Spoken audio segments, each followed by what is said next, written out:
Hello friends, स्वागत है आप सबका हमारे YouTube channel learn district by Arvind Yadav पे। चलिए आज हम लोग ये एनसीईआरटी कक्षा 7 में पढ़ते हैं। साइंस की क्लास में जो है पादपों में जन्म, क्या पढ़ेंगे? पादपों में जन्म। तो चलिए हम लोग देखते हैं अपना पहला क्वेश्चन। तो हमारा पहला क्वेश्चन है, कायिक प्रवर्धन के संदर्भ में निम्नलिखित कथनों में से जो है कौन सा कथन सही है? कायिक प्रवर्धन द्वारा पादप कम अवधि में उगाए जा सकते हैं। कायिक अवधि के द्वारा जो है पादप कम अवधि में उगाए जा सकते हैं। बीजों द्वारा जो है उगाए जाने वाले पादपों की अपेक्षा जो है कायिक प्रवर्धन द्वारा उत्पन्न पादपों में पुष्प और फल आने में जो है अधिक समय लगता है। तो इसमें करेक्ट आंसर जो है कौन सा है?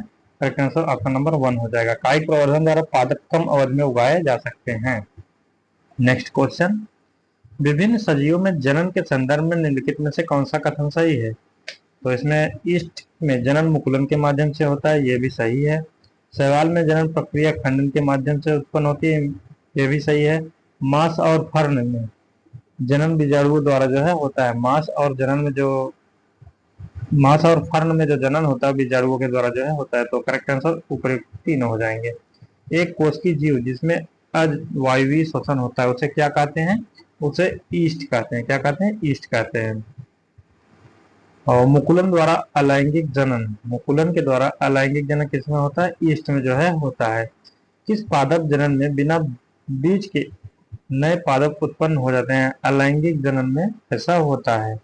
कौन सा जनन निम्न विधियों जैसे कायिक प्रवर्धन, मुकुलन, विखंडन और बीजाणु के निर्माण से होता है? अलैंगिक जनन का जो है, अलैंगिक जनन जो है ऐसा करता है। निम्नलिखित में से किस पादप में मूल, तने, पत्ती, कली से नया पौधा प्राप्त किया जाता है? किसमें? कायिक प्रवर्धन में। किसमें? कायिक प्रवर्धन में जो है ऐसा होता है। निम्नलिखित में से कौन सा एक लिंगी पादप है? पपीता जो है एक लिंगी पादप है। सत्य फल किसमें विकसित होता है? सत्य फल जो है अंडाशय में विकसित होता है। किसमें? अंडाशय में। कौन सा अस्थायी ऊतक एक पौधे के कठोर और मजबूत बनाता है? कौन सा अस्थायी ऊतक एक पौधे को जो है कठोर और मजबूत बनाता है? कौन? स्क्लेरन काइमा। नेक्स्ट हमारा, निम्नलिखित में से कौन सा एक लिंगी पुष्प का उदाहरण है? एक लिंगी पुष्प का उदाहरण जो है मक्का हो जाता है। ककड़ी और खीरा के पौधे में होता है, ये भी जो है एक लिंगी होते हैं। निम्नलिखित में से कौन द्विलिंगी पौधों में उगने वाले पुष्प हैं? तो सरसों जो है द्विलिंगी हो जाता है। निम्नलिखित में से कौन से पौधों में जो है उगने वाले पुष्प द्विलिंगी पुष्प का उदाहरण है? गुलाब का फूल यानी गुलाब।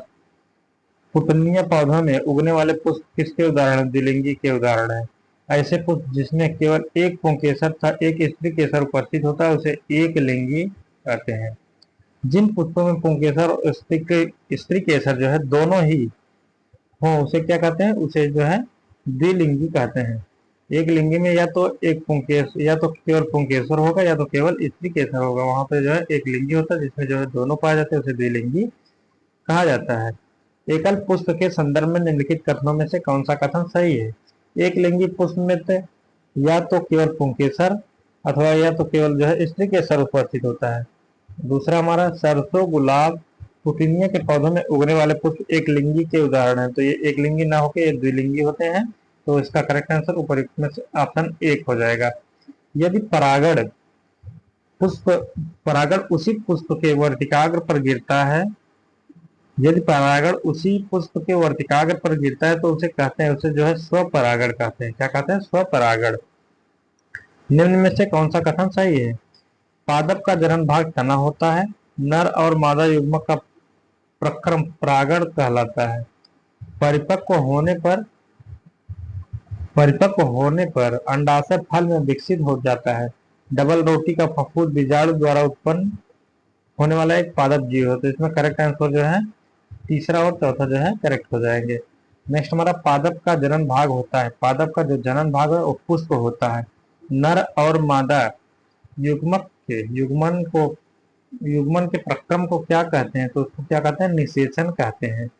निम्नलिखित में से किस फूलों का विकास अंडाशय को छोड़कर पुष्प के किसी अन्य भाग के द्वारा जो है होता है? तो असत्य फल में ऐसा होता है। नेक्स्ट हमारा, परागण किसे कहते हैं? परागण किसे कहते हैं? पुंकेसर को जो है परागण कहा जाता है। नेक्स्ट हमारा, जब एक पुष्प परागकोश से उसी जात के दूसरे पुष्प के उसी जात के दूसरे पौधे के पुष्प के वर्तिकाग्र तक परागणों का स्थानांतरण होता है तो उसे क्या कहते हैं? उसे जो है पर परागण कहा जाता है।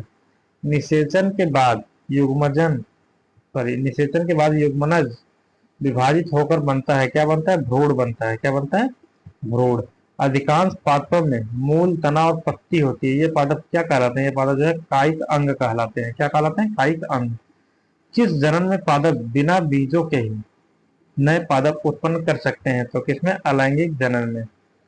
किस जनन में नए पादप बीजों से प्राप्त होते हैं? लैंगिक जनन में। कायिक प्रवर्धन एक प्रकार का कौन सा जनन है जिसमें पादप के मूल, पत्ती और काली और किसी एक कायिक अंग द्वारा नया पादप प्राप्त किया जा सकता है? किसमें? अलैंगिक जनन में। किस जनन में नए पादप बीजों और बीजाणुओं के उपयोग के बिना ही उगाए जा सकते हैं? तो किसमें? अलैंगिक जनन में ऐसा होता है। तालाबों अथवा ठहरे हुए पानी के अन्य जलाशयों में हरे रंग के अवपंखी गुच्छे यानी फिसलनदार तैरते हुए देखे गए होंगे। वे क्या कहलाते हैं? वे जो है शैवाल कहलाते हैं। क्या कहलाते हैं? शैवाल। मांस और फर्ण जैसे पादप में भी जनन किसके द्वारा होता है? मांस और फर्ण में जो है जनन बीजाणुओं के द्वारा होता है। मोस्ट इंपॉर्टेंट क्वेश्चन है, ये सब पूछे जाएंगे। मांस और फर्ण में जो है जनन बीजाणुओं के द्वारा होता है।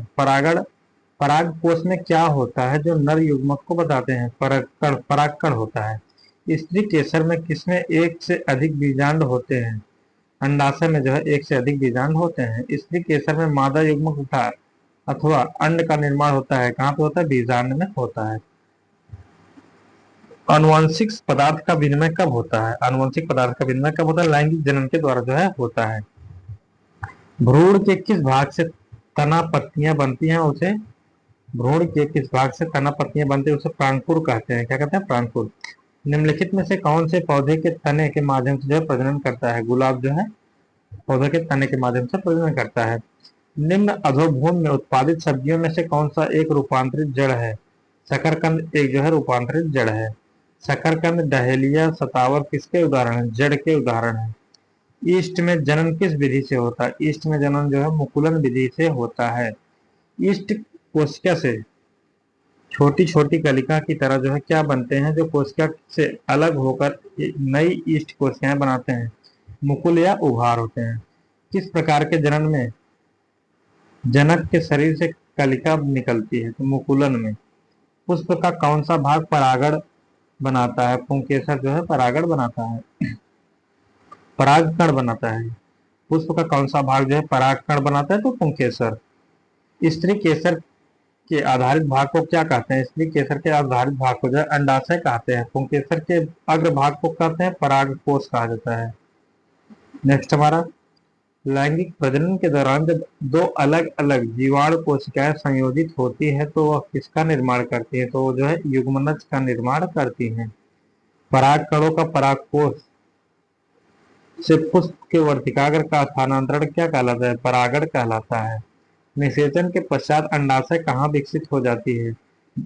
निषेचन के पश्चात अंडाशय कहाँ विकसित हो जाती है? जबकि पुष्प के अन्य भाग मुरझाकर गिर जाते हैं तो फल में।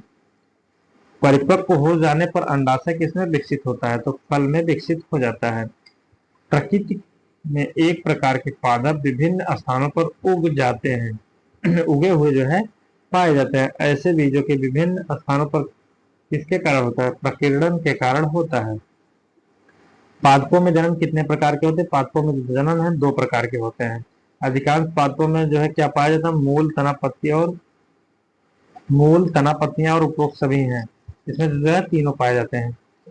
कायिक किसका अंग नहीं है? कायिक जो है पुष्प का अंग नहीं है।